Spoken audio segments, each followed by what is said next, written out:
নমস্কার বন্ধুরা, welcome to Soma kitchen. আজকে আমি আপনাদেরকে খুব সুন্দর একটা স্ন্যাক্সের আইটেম বানিয়ে দেখাবো, সুজি স্টিম রোল, যেটা বানানো খুবই সহজ আর খুব তাড়াতাড়ি হয়ে যায়। চলুন রেসিপিটা শুরু করছি। এখানে দেখুন আমি একটা মিক্সিং বোল নিয়ে নিয়েছি, এর মধ্যে আমি এক বাটি সুজি নিয়েছি। এক বাটি সুজির হাফ আমি দই নিয়ে নেব। দইটাও মিশিয়ে দিচ্ছি এর মধ্যে। ভালো মতো সুজি আর দইটাকে একটু মিশিয়ে নেব। এর মধ্যে আমি জল দিয়ে একটা ব্যাটারের মতো বানিয়ে নেব।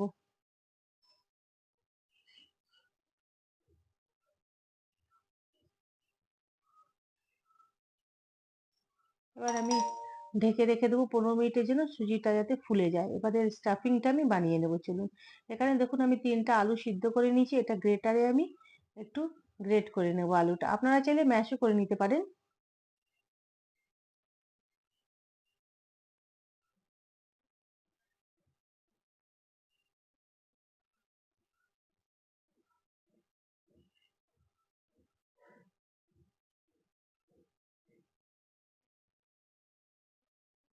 আলুটা আমার গ্রেট করা হয়ে গেছে। আমি গ্যাসে একটা ফ্রাই প্যান বসিয়ে দিয়েছি, এর মধ্যে কিছুটা তেল অ্যাড করে দিচ্ছি। এর মধ্যে হাফ চামচ আমি সরষে দিয়ে দেবো, হাফ চামচ গোটা জিরে দিয়ে দেবো।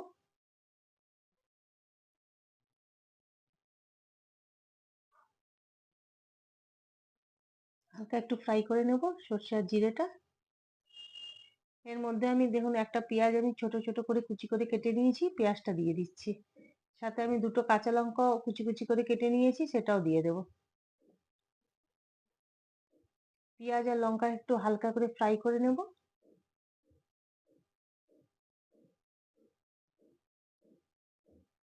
দেখুন হালকা করে ফ্রাই হয়ে গেছে। এর মধ্যে আমি হলুদ গুঁড়ো হাফ চামচ অ্যাড করে দিলাম, হাফ চামচ ধনে গুঁড়ো, হাফ চামচ লঙ্কার গুঁড়ো,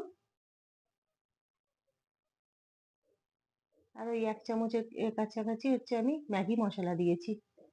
ম্যাগি মশলাটা দিলে ফ্লেভারটা খুব ভালো আসবে। এবার দেখুন যে আলুটা ম্যাশ করে রেখেছিলাম আমি, এখানে গ্রেট করে আলুটাকে দিয়ে দিচ্ছি। ভালো মতো আলুটার সাথে মশলাগুলো ভালো মতো আমি একটু ফ্রাই করে নেব। পরিমাণ মতো লবণটাও দিয়ে দিলাম।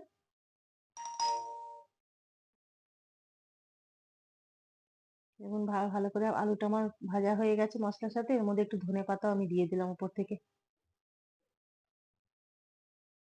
আলুটা আমার হয়ে গেছে বানানো, ফ্রাই করা।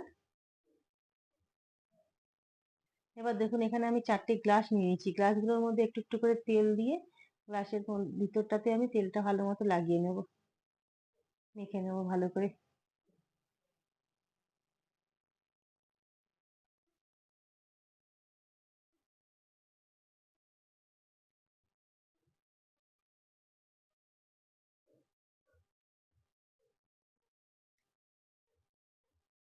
চারটা গ্লাসে এরকম করে তেলটা ভালো মতো মাখিয়ে নেব।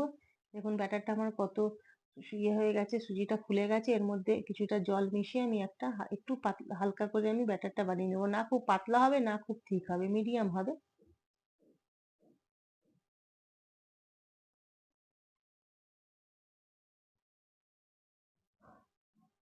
দেখুন এমনি টাইপের হবে ব্যাটারটা। এর মধ্যে আমি একটু পরিমাণ মতো লবণ দিয়ে দেবো।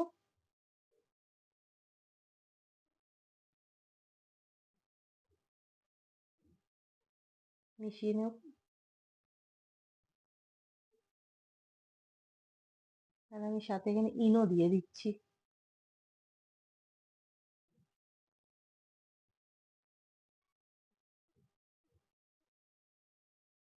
একটু জল দিয়ে দিলাম অ্যাক্টিভেট হওয়ার জন্য ওটা। ভালো মতো মিশিয়ে নেব।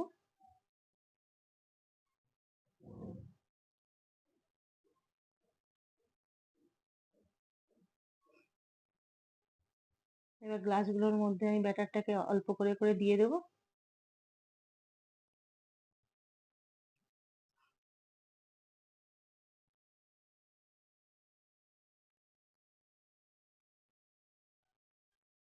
অল্প অল্প করে দিয়ে দিচ্ছি আমি।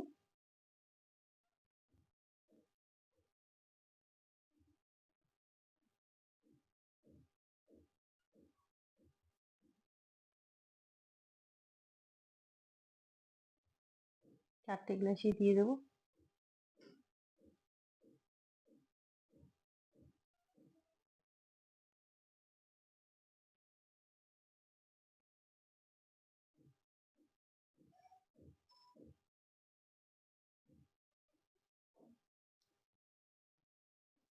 এবারে দেখুন আলুগুলো আমি এরকম লম্বা করে শেপে করে নিয়েছি। এগুলো একটু প্রেস করে ভিতরটাতে ঢুকিয়ে দেবো এই ব্যাটারের সাথে, মধ্যে একদম।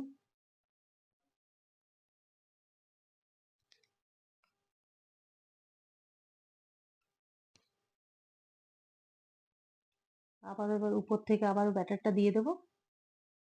খুব বেশি দিব না, উপরে কিছুটা জায়গা খালি রাখবো গ্লাসে, কেন ওটা ফুলে উঠবে তো, তার জন্য একটু জায়গা রাখতে হবে।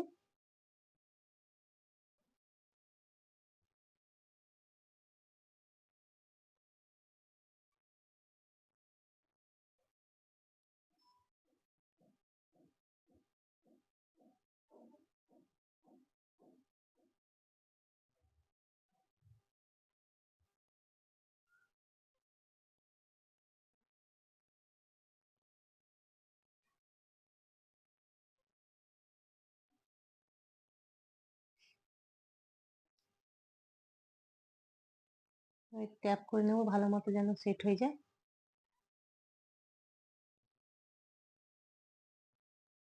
এবার দেখুন একটা আমি গ্যাসের মধ্যে একটা আমি ডেকচির মতো বসিয়ে দিয়েছি, ওর মধ্যে একটা স্ট্যান্ড দিয়ে দিয়েছি আর জল ওর মধ্যে আমি ফুটিয়ে নিয়েছি। এর মধ্যে এবারে গ্লাসগুলোকে আমি বসিয়ে দিচ্ছি আর ফ্লেমটা আমি একদম লো করে দিব। লোয়ে এটা বানাবো ফ্লেম। 4টা গ্লাস বসিয়ে দিলাম।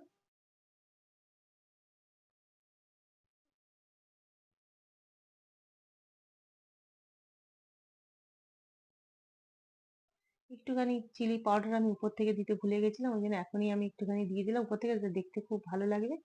আপনারাও দিবেন, এরকম দেখবে দেখতে খুব সুন্দর লাগবে। উপর থেকে লিডটা আমি দিয়ে দিলাম এই 10 মিনিটের জন্য। লো ফ্লেমে একদম রেখেছি। দেখুন কত সুন্দর ফুলে গেছে 10 মিনিট পরে, দেখুন। একটা টুথপিকের সাহায্যে আমি দেখে নেব ভিতরে যে হয়ে গেছে কিনা। দেখুন হয়ে গেছে আমার পুরো। আপনারা একবার এরকম প্লিজ ঘরে ট্রাই করে দেখবেন, খুব সহজেই বানানো হয়ে যায় আর খেতে খুব ভালো লাগে একদম। একবার বানালে দেখবেন আপনারা বারবার বানাতে ইচ্ছা করবে। এবার একটা চাকুর সাহায্যে দেখুন সাইড থেকে আমি একটু ভালো মতো ঘুরিয়ে নেবো চাকুটা, যেন এটা বার করতে খুব ইজি হয়। এখন একটু ঠান্ডা হয়ে গেছে।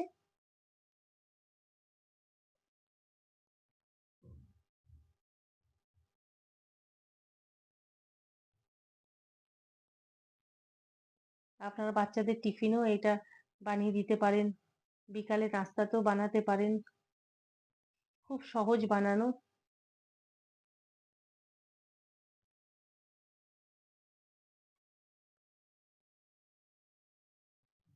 এবার দেখুন একটা আমি প্লেট নিয়ে নিয়েছি, এর মধ্যে গ্লাসটা আমি উল্টে দেবো।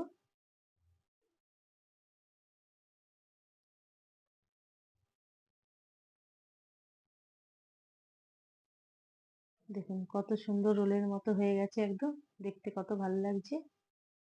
এইভাবেই আমি সব গ্লাসের থেকে বার করে নেবো, দেখুন কত সুন্দর লাগছে দেখতে। এবার এই চাকুর সাহায্যে আমি এগুলোকে একটু কেটে নেবো গোল গোল শেপে।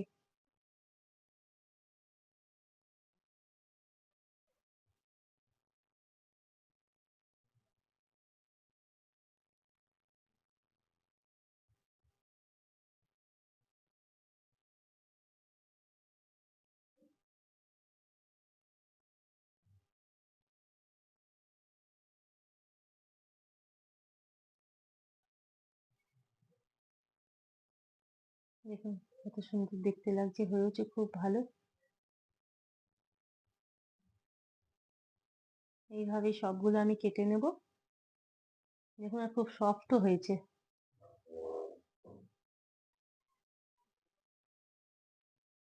এবার এগুলো একটু আমি হালকা করে ফ্রাই করে নেব। আপনারা চাইলে এমনিও খেতে পারেন, কিন্তু একটু ফ্রাই করে নিলে এটা খেতে আরো ভালো লাগবে। একটু তেলের মধ্যে আমি একটু সর্ষের দানা দিয়ে দিলাম আর একটু কারি পাত্তা আমি দিয়ে দেবো এর মধ্যে।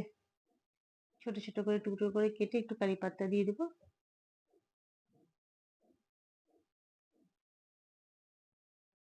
কারি পাত্তাটা দিয়ে দিলাম।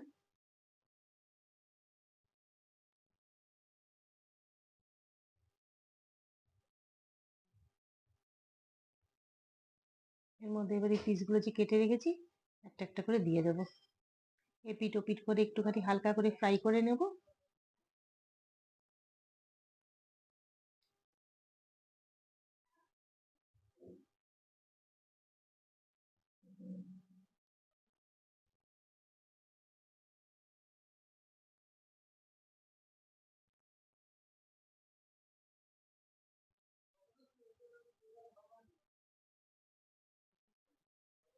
হালকা করে একটু ফ্রাই করে নেব।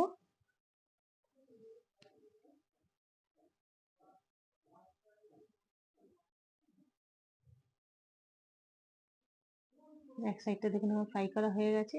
এবার আমি এটা একটু উল্টে নিচ্ছি।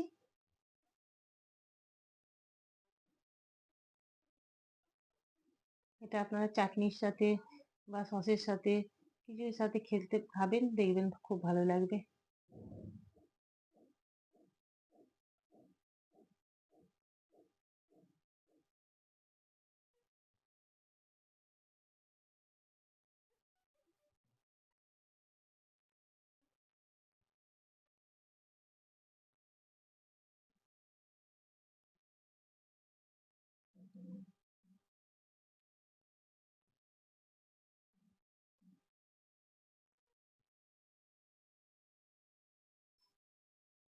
আপনারা যদি এটা কাউকে একবার বানিয়ে খাওয়ান, সে দেখবেন আপনাদের বারবার বলবে বানিয়ে খাওয়াতে।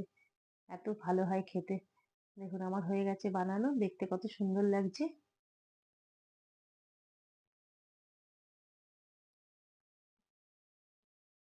আপনাদের যদি এই সুজি স্টিম রোল রেসিপিটা ভালো লেগে থাকে তাহলে আপনারা অবশ্যই আমাকে লাইক করবেন, শেয়ার করবেন, সাবস্ক্রাইব করবেন আর কমেন্টের মাধ্যমে আমাকে জানাবেন কেমনি হয়েছে। ধন্যবাদ।